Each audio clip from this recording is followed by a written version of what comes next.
অবশ্যই অবশ্যই আমি একজন সুন্দর মানুষ। কিভাবে হয়ে গেল আমি নিজেও জানি না, মানে এই ডিমান্ড বাই ফ্লোটা কিভাবে ক্রিয়েট হলো আমি নিজেও জানি না। মডেল হিসেবে শোবিজে যাত্রা শুরু করা অ্যাডলফ খান পরবর্তীতে টিভি ও চলচ্চিত্রে স্টাইলিশ ফ্যাশন ডিজাইনার হিসেবে কাজ শুরু করেন। সম্প্রতি তিনি একটি পুরস্কার লাভ করেন, যা সামাজিক মাধ্যমে ছড়িয়ে পড়ে অ্যাডলফকে দেশের সেরা সুদর্শন পুরুষ হিসেবে উপস্থাপন করা হয়।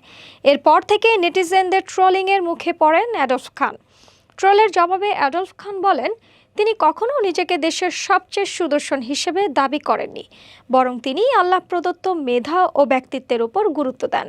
অ্যাডলফ আরও বলেন, আমি একজন শিক্ষিত, সচেতন ও স্পষ্টভাষী মানুষ। আমাকে নিয়ে তর্ক বিতর্ক না করে মাথা খাটিয়ে ভাবুন আমি এমন কিছু বলি কিনা। তিনি স্পষ্ট করে বলেন, পুরস্কারটি সেরা স্টাইলিশ ফ্যাশন ডিরেক্টরের জন্য। সাম্প্রতিক সময়ে বাবাকে হারানোর পরও অ্যাডলফকে সামাজিক মাধ্যমে ট্রোল করা হচ্ছে।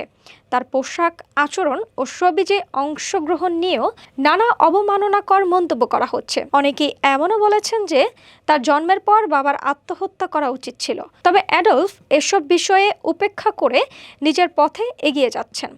এ প্রসঙ্গে বাংলাদেশের প্রথম তৃতীয় লিঙ্গের কূটনীতিক ওয়ালিদ ইসলামও সাইবার বুলিংয়ের ঘটনা তুলে ধরেছেন। তিনি ফেসবুকে লিখেছেন, সমাজে জন্ম নেওয়া তৃতীয় লিঙ্গের মানুষরা কেবল হাসির খোরাক হিসেবে উপস্থাপিত হয়, অথচ দায় একমাত্র সৃষ্টিকর্তার।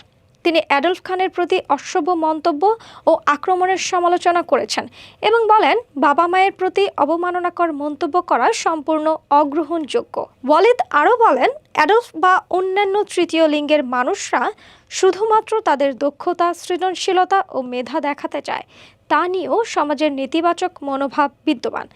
তিনি শেষ করেন, ভাই নিজেকে মানুষ মনে করেন তো? আল্লাহ উপরে আছেন। আমাদেরকে আপনারা মানুষ ভাবেন না, আল্লাহ কিন্তু ভাবেন। আমরা কষ্ট পাই, আমাদের কান্নাগুলো তার কাছে পৌঁছে।